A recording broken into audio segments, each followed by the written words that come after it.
ఇక game చేంజర్కి వద్దామా? So నేను విజయవాడ రావడానికి వీళ్ళు అడిగినప్పుడు 29కి సరే ఫ్రీ పెట్టుకుంటాను అనుకున్నాను. బట్ రావడానికి ఇదొక కారణం అయితే మన డిప్యూటీ సీఎం గారిని కూడా కలవడానికి వచ్చాను.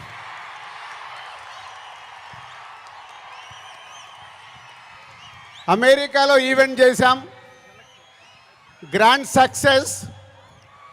సో ఈరోజు నిన్న మీరు టీవీలలో చూసుంటారు, అక్కడ చూసిన వాళ్ళు అప్పుడు ఎంజాయ్ చేశారు.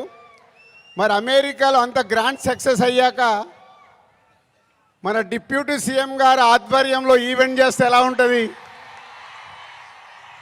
దాని గురించి మాట్లాడదామని వచ్చాను. సో కళ్యాణ్ గారు ఇచ్చే డేట్ని బట్టి ఎక్కడ చేసుకుందామో ఆ ఈవెంట్ డిసైడ్ చేసుకుందాం.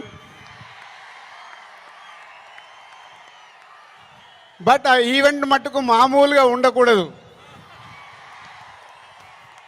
మామూలుగా అంటే ఒక చరిత్ర క్రియేట్ చేయాలి ఆ ఈవెంట్తో.